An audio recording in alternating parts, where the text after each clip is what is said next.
നമസ്കാരം. ആരോഗ്യം നിലനിർത്തുവാനും ആരോഗ്യം സംരക്ഷിക്കുവാനും വിദഗ്ധരായ ഡോക്ടർമാരുടെയും അതേപോലെ തന്നെ മികച്ച സ്ഥാപനങ്ങളുടെയും സേവനം ആവശ്യമാണ്. അത്തരത്തിൽ കഴിഞ്ഞ 40 വർഷത്തിലേറെ സേവന പാരമ്പര്യമുള്ള ഒരു നഴ്സിംഗ് ഹോമിനെയാണ് ഇന്ന് ലൈവ് ടിവിയുടെ കേരള ഗൈഡിലൂടെ നമ്മൾ പരിചയപ്പെടുത്തുന്നത്. കോട്ടയം ജില്ലയിലെ കല്ലറയിലുള്ള ബിന്ദു നഴ്സിംഗ് ഹോം. ഏറെ കൈപ്പുണ്യമുള്ള ഒരു ഡോക്ടറാണ് ഇവിടെ സേവനം അനുഷ്ഠിക്കുന്നത്. അതിൻ്റെ വിശദമായ വിവരങ്ങളിലേക്ക് നമുക്ക് കടന്നെല്ലാം കമാ.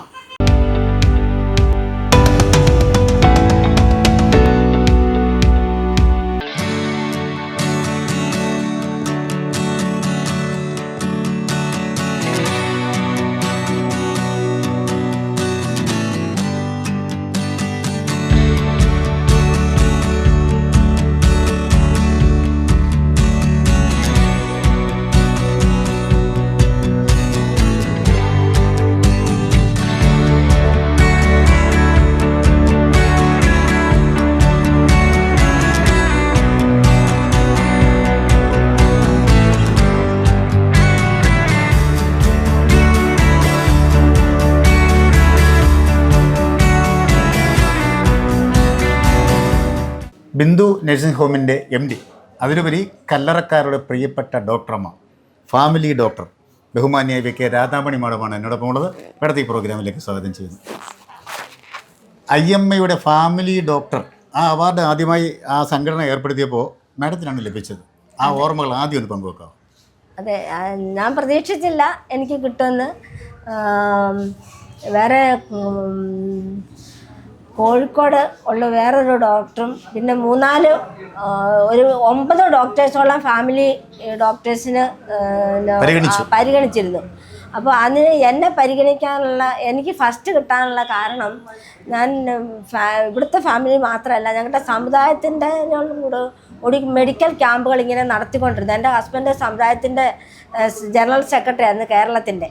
അപ്പോൾ അങ്ങനെ വന്നപ്പോൾ മാവേലിക്കര, അടൂര്, പത്തനംതിട്ട, മറ്റ് പല ജില്ലകളിലും പോയി അങ്ങനെ സമുദായത്തിൻ്റെയും കൂടി മെഡിക്കൽ ക്യാമ്പ് നടത്തി ഒത്തിരി പേർക്ക് ആശ്വാസകരമായിട്ടുള്ളൊരു പ്രവർത്തനം നടത്തിയത് കൊണ്ടാണ് എനിക്ക് ഫസ്റ്റ് ഫാമിലി അവാർഡ് കിട്ടാൻ കാരണം. മറ്റുള്ള ഡോക്ടേഴ്സൊന്നും അവരുടെ സംഘടനയ്ക്ക് വേണ്ടിയിട്ടോ അല്ലെ മറ്റു തരം ക്യാമ്പുകളോ നടത്തിയിരുന്നില്ല. അതാണ് ഒരു. അതേപോലെ തന്നെ ഈ ഒരു ആതുര സേവന രംഗത്തേക്ക് കടന്നു വരാനും ഈ ഒരു ബിന്ദു നഴ്സിംഗ് ഹോം തുടങ്ങാനുമുള്ള ഒരു പ്രചോദനം എന്താണ് മാഡം? എൻ്റെ അമ്മ 3 വയസ്സുള്ളപ്പോഴേ മരിച്ചു പോയിരുന്നു. അതിനുശേഷം എൻ്റെ അച്ഛൻ ഏറ്റവും സ്കൂളിലെ അധ്യാപകനായിരുന്നു. അധ്യാപകൻ്റെ കൂടെ അച്ഛൻ്റെ കൂടെ ജീവിക്കുകയും പഠിക്കുകയൊക്കെ ചെയ്തു. അപ്പോൾ അച്ഛനൊരു അസുഖമായിട്ട്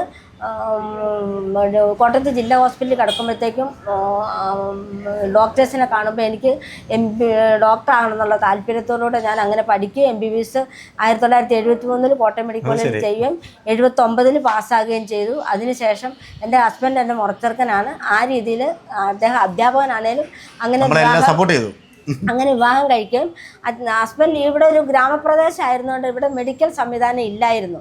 അപ്പോൾ എന്നോട് ഞാനും ഹസ്ബൻഡും കൂടെ യോജിച്ച് ഇവിടെ ഒരു ക്ലിനിക്ക് നടക്കുവാനാണ് ഇടയായത്. ആദ്യം ഞങ്ങൾ താമസിച്ചിരുന്ന പെരുന്തുരുത്ത് എന്ന് പറയുന്ന ഒരു ദ്വീപിലാണ് ഹോസ്പിറ്റൽ തുടങ്ങിയത്. ദ്വീപെന്ന് പറയാം, പെരുത്തുനിന്ന് 4 വശവും വെള്ളത്താൽ ചുറ്റപ്പെട്ട് കിടക്കുന്ന ഒരു ഗ്രാമത്തിലാണ് എൻ്റെ ഹസ്ബൻഡ്. അപ്പോൾ അവിടെ വീട്ടിൽ ക്ലിനിക്ക് തുടങ്ങി. അത് 6 മാസം കഴിഞ്ഞപ്പോഴത്തേക്കും നാട്ടിലുള്ള പ്രമുഖന്മാർ തന്നെ ഇവിടെ കല്ലറയിൽ ഹോസ്പിറ്റൽ തുടങ്ങുകയാണ് ചെയ്തത്. നമുക്കിപ്പോൾ ബിന്ദു നഴ്സിംഗ് ഹോമിൽ ഏതൊക്കെ ഡിപ്പാർട്ട്മെൻറ്റുകളാണുള്ളത്, എന്തൊക്കെ ചികിത്സകളാണ് ആളുകൾക്ക് ലഭിക്കുന്നത്? ഫാമിലി ഡോക്ടർ എന്നുള്ള നിലയിൽ ഞാൻ MBBSന് ശേഷം 6 PG എടുത്തിട്ടുണ്ട്. അത് ശരി. പീഡിയാട്രിക്സ്, കമ്മ്യൂണിറ്റി മെഡിസിന്, ഗൈനക്കോളജി, ഇത് 3ഉം തിരുവനന്തപുരം മെഡിക്കൽ കോളേജിൽ നിന്ന് പഠിച്ചു. MG യൂണിവേഴ്സിറ്റിയിൽ നിന്ന് MPhil പഠിച്ചു. അമൃത യൂണിവേഴ്സിറ്റിയിൽ നിന്ന് ജീറിയാട്രിക്സും, അതുപോലെ തന്നെ കോട്ടയം മെഡിക്കൽ കോളേജിൽ നിന്ന് കാരിത്താസിൽ നിന്നും ഡിപ്പെൻഡറി ഫസ്റ്റ് ജനറൽ മെഡിസിൻ്റെ ഫസ്റ്റ് ഇയറും പിന്നെ കാർഡിയോളജി 1 ഇയറും, അങ്ങനെ എല്ലാ വിഷയങ്ങളും തന്നെ PG പഠിച്ചിട്ടുണ്ട്. PG ഡിപ്ലോമ പഠിച്ചത് കൊണ്ട് എല്ലാ ഫീൽഡും നമുക്കുണ്ട്. ഇവിടെ ഇല്ലാത്തത് ഓർത്തോയും സർജറിയും നെഫ്രോളജിയും അങ്ങനെയുള്ള 2-3 ഡിപ്പാർട്ട്മെൻറ്റുകൾ മാത്രമേ ഇല്ലാതുള്ളൂ. ബാക്കിയുള്ളതെല്ലാം നമുക്കിവിടെ ഉണ്ട്. അപ്പോൾ കല്ലറക്കാരുടെ ഡോക്ടർമാർ ചില്ലറക്കാരി എല്ലാം നിങ്ങൾക്ക് മനസ്സിലായില്ലേ? എത്ര ഡിഗ്രികളാണുള്ളത്.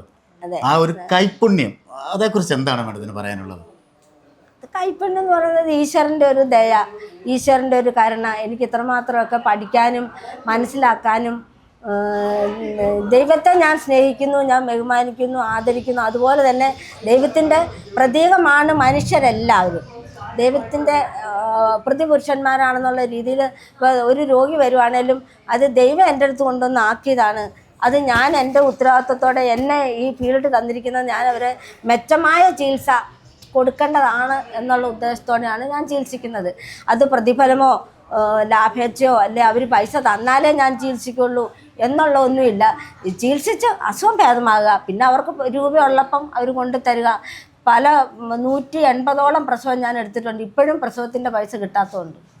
അല്ലെ, കേരളത്തിലെ ഒരുപാട് അല്ലെങ്കിൽ കല്ലറ പ്രദേശത്തൊക്കെ ഒരുപാട് പ്രശസ്തമായ ആശുപത്രികളുണ്ടെങ്കിലും ഇവിടേക്ക് വന്ന പേഷ്യൻസ് എന്നോട് പറഞ്ഞത്, അത് ഡോക്ടർ അറിയാതെ ഞാൻ ചോദിച്ചതാണ്, ഡോക്ടറിന് പൈസയോ കാര്യങ്ങളൊന്നും അല്ല, ആ കൈപ്പുണ്യം, ആ സ്നേഹം, ആ ഒരു ചിരി, അത് മതി ഞങ്ങളുടെ അസുഖം കുറയാനെന്ന്. എടാ, ഇപ്പോഴും ആ ഒരു ചിരി സ്വതസിദ്ധമായ ദൈവത്തിൻ്റെ കരം എന്നൊക്കെ ഞങ്ങൾ പറയുന്നത് പോലെ ഇതാണ് ദൈവത്തിൻ്റെ കരം അല്ലേ?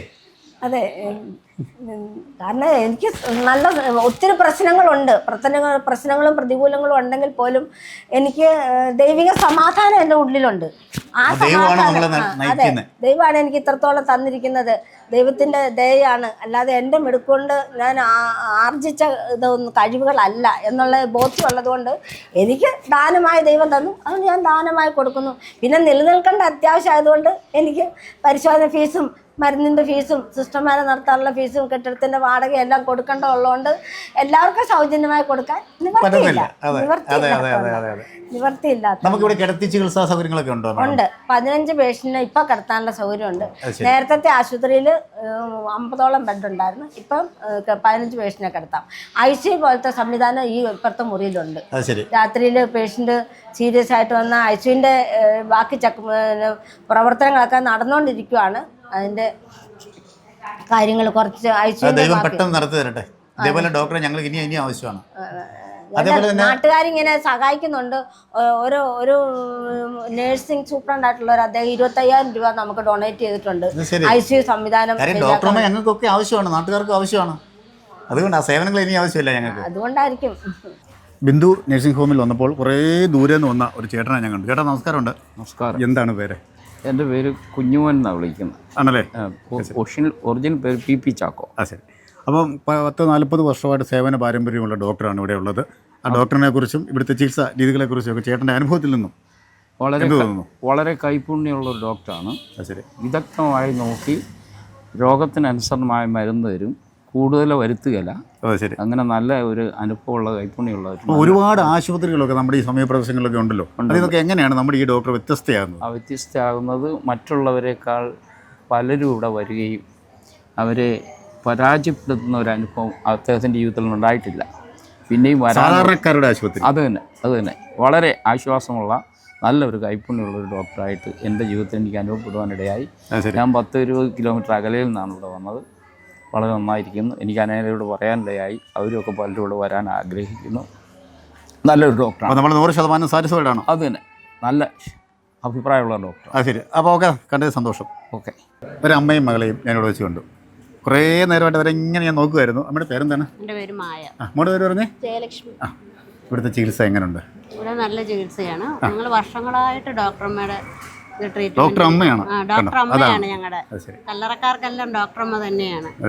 അപ്പം ഡോക്ടർമാരുടെ ചികിത്സ മറ്റൊരുപാട് ഹോസ്പിറ്റലുകളൊക്കെ ഉണ്ടല്ലോ, അതിൽ നിന്നൊക്കെ എങ്ങനെയാണ് നമ്മൾ ഈ ഡോക്ടറമ്മ വ്യത്യസ്തമാകുന്നത്? ഡോക്ടറമ്മ വ്യത്യസ്തമാണെന്ന് പറഞ്ഞാൽ ഡോക്ടർമാരുടെ നമ്മുടെ സമീപനം നല്ല രീതിയിലാണ്. പിന്നെ കാര്യങ്ങളൊക്കെ എന്താ നല്ല രീതിയിൽ പറഞ്ഞ് നമുക്ക് മനസ്സിലാക്കി തരും. അത്യാവശ്യം മരുന്നൊക്കെ കുറിക്കുള്ളൂ അല്ലേ? അത്യാവശ്യം മരുന്നുകളൊക്കെ കുറിക്കും. അങ്ങനെ നല്ല ഒരു ഡോക്ടറമ്മയാണ്. ശരി. അപ്പം നിങ്ങളുടെ ഡോക്ടറമ്മയ്ക്ക് എല്ലാവിധ, ഈ നാടിൻ്റെ ഡോക്ടറമ്മയ്ക്ക് എല്ലാവിധ ആശംസകളും. ചേച്ചിക്കും പ്രത്യേകം നന്ദി. മോക്കും നന്ദി. Bye bye.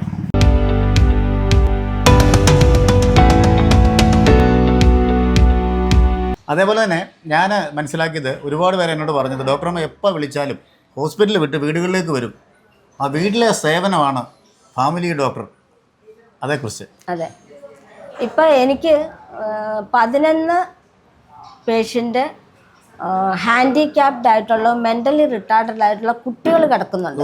18, 15, 13 8-10 വയസ്സുകൾ ഉള്ളവരും പിന്നെ പ്രായമായിട്ടുള്ള കുറച്ച് മന്ദബുദ്ധികളായിട്ടുള്ള ആൾക്കാരും ഉണ്ട്.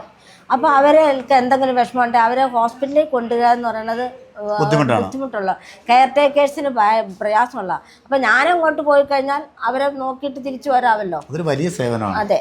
കഴിഞ്ഞ ദിവസം ഇങ്ങനെ ഒരു കുഞ്ഞ് കട്ടിലേ കിടന്ന സമയത്ത് അമ്മ ഭക്ഷണം കൊടുക്കാൻ ചെന്നപ്പോൾ കുഞ്ഞിൻ്റെ പുറത്തേക്ക് അമ്മ വീണ് 2-3 ദിവസം കഴിഞ്ഞിട്ടും കുഞ്ഞിന് അസ്വസ്ഥത കുറയുന്നില്ലാത്തതുകൊണ്ട് എന്നെ വിളിച്ചുകൊണ്ട് പോയി നോക്കിയപ്പം സംശയാസ്പദമായ അസ്ഥിക്ക് പൊട്ടലുണ്ടോ എന്ന് തോന്നി എക്സ്റേ എടുത്ത് നോക്കിയപ്പോൾ 2 എല്ലുകൾ, ഇടത്തെ കാലുകളുടെ 2 എല്ലുകൾ പൊട്ടിയിരിക്കുന്നു. ഉടനെ എല്ലിൻ്റെ ഡോക്ടറെ റെഫർ ചെയ്ത് വിടുകയാണ് ചെയ്തത്. അതുപോലെ തന്നെ ജീറിയാട്രിക്സ് പഠിച്ചതുകൊണ്ട് ജീറിയാട്രീഷ്യൻസിൻ്റെ ഒരു സേവനം ആവശ്യമാണെന്നുള്ളത് കൊണ്ട് കോട്ടയം മെഡിക്കൽ കോളേജിൽ ഡോക്ടർ ശർമ്മ, ഡോക്ടർ വിശ്വനാഥൻ, അങ്ങനെ പഴയ മെഡിക്കൽ കോളേജിലെ പ്രൊഫസർമാരെല്ലാവരും നിങ്ങൾ ഡോക്ടർ രാധാമണിയെ പോയി കണ്ടാൽ മതി, ഡോക്ടർ പറയുന്നതിനനുസരിച്ച് ഇനി ഇങ്ങോട്ട് വന്നാൽ മതി എന്ന് പറയും. അതുപോലെ അങ്ങനെ കോതനല്ലൂർ, മോനിപ്പള്ളി, ചീങ്കല്ലിൽ, തലയോൽപ്പറമ്പ്, വടയാറ്, വൈക്കം, കുമരകം, പരിപ്പ്, അയർക്കുന്നം, ചങ്ങനാശ്ശേരി, ഇങ്ങനെ കല്ലറയുടെ മാത്രമല്ല പല ജില്ലകളിലുള്ള വിവിധ രോഗികളെ കേരളത്തിലെ വിവിധ ജില്ലകളിൽ പോയി ഞാൻ കൊറോണ കാലത്തൊക്കെ ജില്ലകളിൽ പോയി ചികിത്സിക്കുന്നുണ്ടായിരുന്നു. കൊറോണ കാലത്ത് വേറെ ഡോക്ടേഴ്സ് പോകുന്നില്ലായിരുന്നു ഒരു വീടുകളിലും. മോനിപ്പള്ളിയിൽ MUM ഹോസ്പിറ്റലിൻ്റെ തൊട്ടടുത്തുള്ള ഒരു പേഷ്യൻറ്റ്, അവിടുത്തെ ഡോക്ടേഴ്സ് ആരും വിളിച്ചിട്ട് ചെന്നില്ല. അവരെന്നെ ഇവിടുന്ന് കൊണ്ടുപോയി ചികിത്സിച്ച് 10 പ്രാവശ്യം കൊണ്ടുപോയി പേഷ്യൻ്റ് ഒരു 6 മാസത്തോളം ജീവിച്ചിരുന്നു. അത് കഴിഞ്ഞും വെച്ചു. കാരണം എന്താണേലും കൊറോണ വന്നാൽ ഞാനും മരിക്കും. അപ്പൊ ഞാൻ മരിക്കുവാണെങ്കിലും എനിക്ക് പ്രശ്നമില്ല. ഞാൻ മറ്റുള്ള രോഗികളെ ചികിത്സിച്ചിട്ട് മരിക്കുവാണെങ്കിൽ അത്രയും ചാരിതാർത്ഥ്യം എനിക്കുണ്ടല്ലോ എന്നുള്ള അതുകൊണ്ടാണ് ഞാൻ മെമ്പർമാർ വിളിക്കും പാതിരാത്രിക്കൊക്കെ, ഓവർകോട്ടും ഒക്കെ ഇട്ട് രോഗികളെ നോക്കാൻ പാതിരാത്രിക്കൊക്കെ പോകും. ശരിക്കും ഇങ്ങനെയുള്ള ഡോക്ടർമാരെയാണ് ഞങ്ങൾ ദൈവത്തിൻ്റെ പ്രതിപുരുഷന്മാരായി കാണുന്നത് ഭൂമിയിൽ. നമ്മുടെ OP ടൈമിംഗ് ഒക്കെ എപ്പോഴാണ്? അതാണ് ഇടയ്ക്ക് ഞാൻ ചോദിച്ചത്. 24 മണിക്കൂറും നമ്മളിവിടെ വർക്കിംഗ് ആണ്. ഞാൻ തന്നെയാണ് 24 മണിക്കൂറും ജോലി ചെയ്യുന്നത്. പിന്നെ എനിക്ക് എന്തെങ്കിലും ക്ഷീണമോ പ്രയാസമോ എന്തെങ്കിലും മീറ്റിംഗ് അറ്റൻഡ് ചെയ്യുകയോ അല്ലെങ്കിൽ ക്ലാസ് എടുക്കാൻ പോകുകയോ അങ്ങനെയുള്ള അവസരത്തിൽ മാത്രം ജൂനിയർ ഡോക്ടേഴ്സ് ഉണ്ട്. പിന്നെ 1.5 ദിവസം രാവിലെ 9 മണി മുതൽ 5 മണി വരെ ഡോക്ടറുണ്ട്.